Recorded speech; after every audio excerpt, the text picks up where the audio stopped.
What's up, guys? Welcome back to the channel. So today we're going to go over a few things. One, why we've been so busy and why we haven't been putting out videos. Two, we got some parts for the Trans Am. And three, we actually got one of our engines off the dyno. We don't have it back yet, but we ended up making over 1,000 horsepower through exhaust manifolds. We'll talk a little bit about that a little later. But right now we are going to make some pulls with the black L88 Corvette on the dyno. We've changed a few things on this car the last couple of weeks, just testing new things, trying to figure out what's faster and what's not, or right now, what makes more power and what doesn't. We showed you guys the side pipes, and right now, there's Spot chilling in the car. Right now, we're actually working on the torque converter and trying to see if we can get a torque converter that's gonna work better for these things or not. If you guys remember last year, at the end of the year, we started playing with torque converters, and not only did we end up going slower, but we confused the heck out of ourselves. So currently, right now, in this car is a Circle D converter. I called Pete at Circle D. I started talking to him, saying who I was and what I raced, and he's like, yeah, I know, I've heard of the class, I watched the class, I follow the class, I watch your YouTube channel. So that's cool for, well, multiple reasons. One, it's cool for somebody like him who builds these wicked converters for all these guys, is actually watching our YouTube channel. And then it's also cool because these cars are kind of hard to explain. And when you talk to somebody who produces a performance part, doesn't matter what it is, most of the time they've never heard of the fast racing series. And when I try to explain it to them, they're kind of confused. When I talked to Pete and he knew exactly about, the Corvette and the Camaro, I knew Pete was somebody that I wanted to help us with the converters because he's already a step ahead of other people in understanding the class. One thing that's gonna make these cars quicker is we just made 1,020 horsepower to the crankshaft. Most power ever that we've made with a stock appearing fast engine. Most power that the Fast Series has ever seen. And these things are gonna flat out fly. I told you guys we're gonna try to go eights.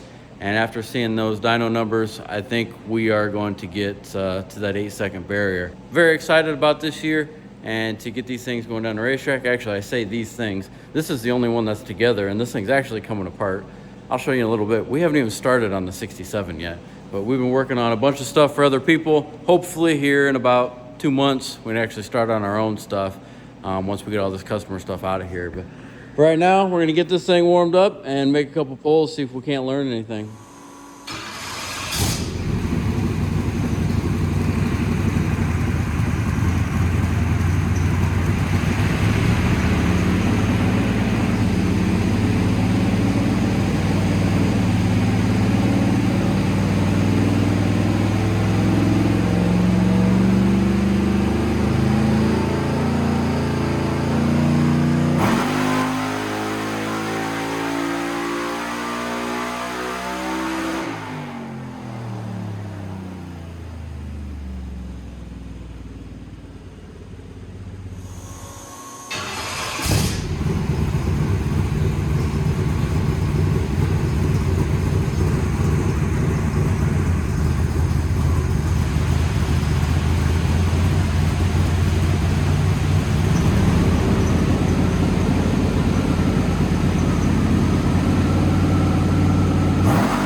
Pull the front tires off on the dyno? I'm not sure, but when you hit it, it scared me. I'm pretty sure it pulled the tires off the ground.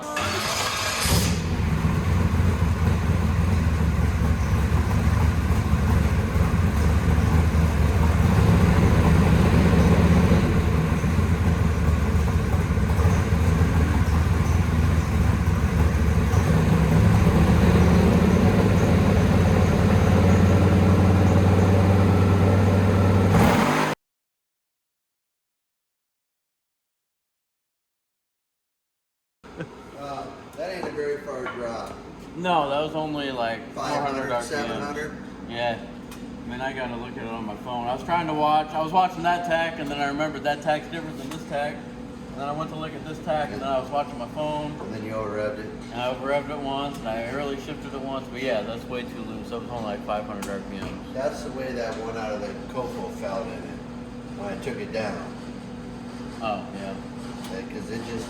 That's looser, The motor never rated. It was like... Yeah. It never... Still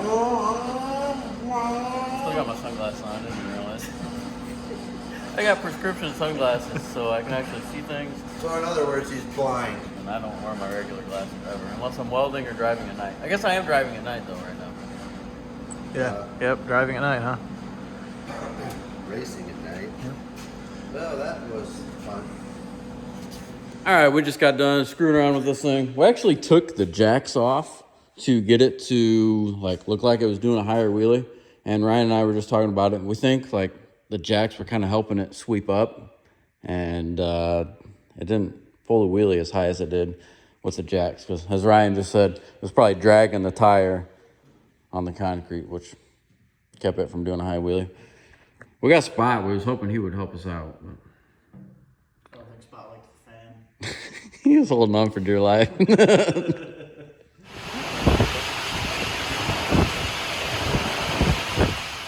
But anyways, we're about done with this car. Motor's probably going to come out of this and go into the car that my mom's going to race, and we're going to kind of break her in with the faster cars.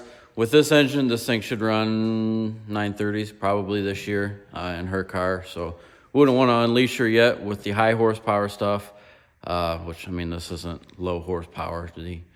I'll rephrase that. We don't want to unleash her yet with the higher horsepower stuff. I'm kind of break it in a little bit. We'll probably pull a bunch of timing out of it. But yeah, for right now, probably won't see this thing anymore because it's about ready to come apart. All right, guys, we're over here in the big garage, and most of you guys remember the flooded Trans Am that we've got. So this thing, we finally got some parts for it. As I'm standing here, I'll just give you an update on the new fast Corvette. I haven't touched it. We pushed it over here. It was sitting over there, but push it over here, and it has not been touched. This has got to get done.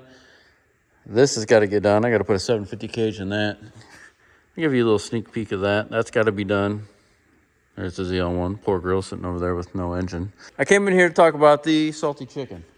We finally have the rest of the wiring for this thing. Here is the main chassis wiring harness. That doesn't look like a lot. This thing's from 1973. True. Tachometer harness. Engine harness. And air conditioning harness. That one's important. And rear body light harness. Huh. So did we already get the front, like headlights and stuff like that? Something came in.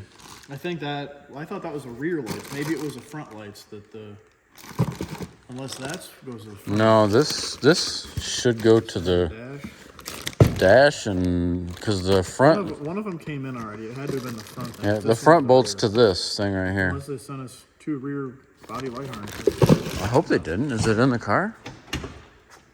Yep, there it is right there. You're one.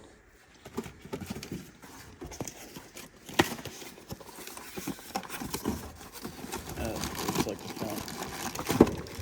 Forward lamp harness. Oh, yeah. So we're good to go. We have all the wiring for this thing.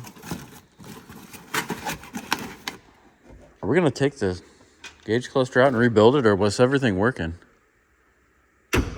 One thing worked. I don't remember what it was, but we're probably just going to have to replace all of it. I don't know if we can rebuild that with Is it like a Corvette where you can just buy the... I don't know. It might be. We're just going to have to wait and see when we take it apart. Yeah.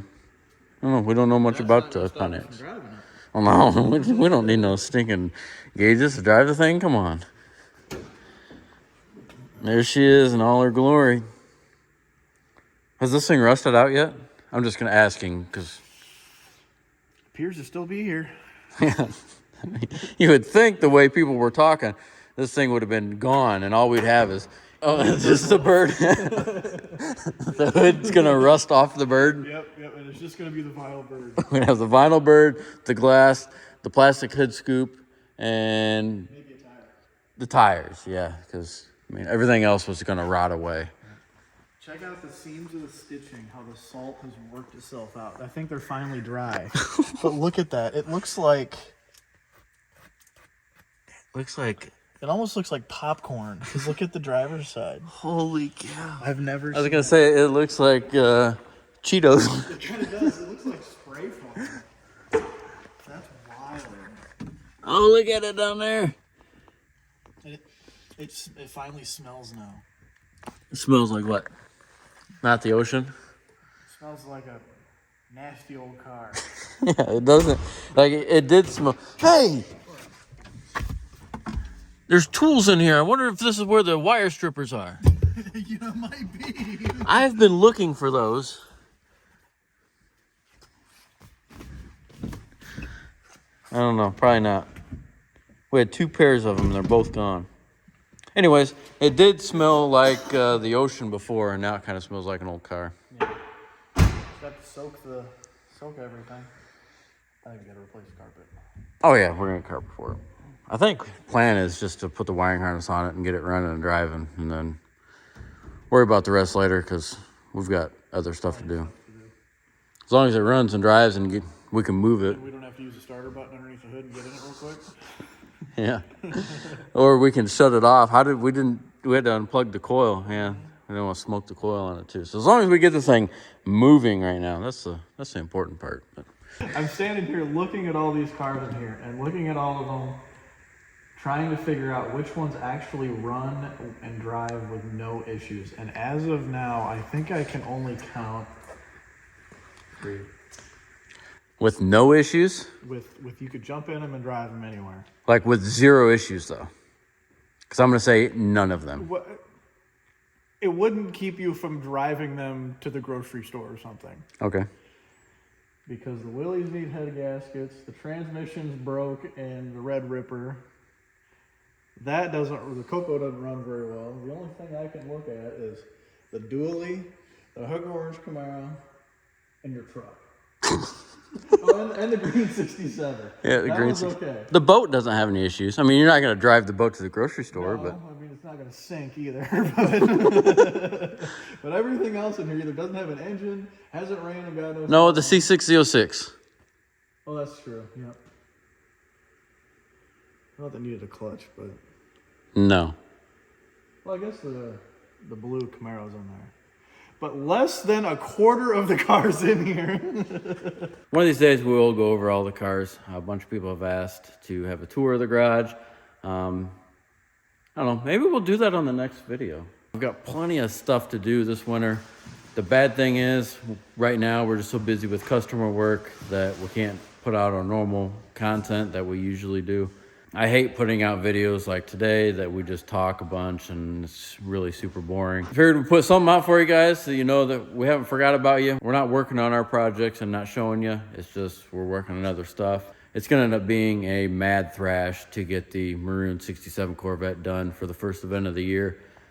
Don't know if it's exactly gonna make it, but here very soon I'm gonna sit down, I'm gonna write all the parts down on the list that I want, and I'm gonna start getting stuff ordered. Make sure you go to hpdepot.com. We got a ton of t-shirts. That is gonna wrap up this video. So thank you guys for watching, and we'll see you on the next one.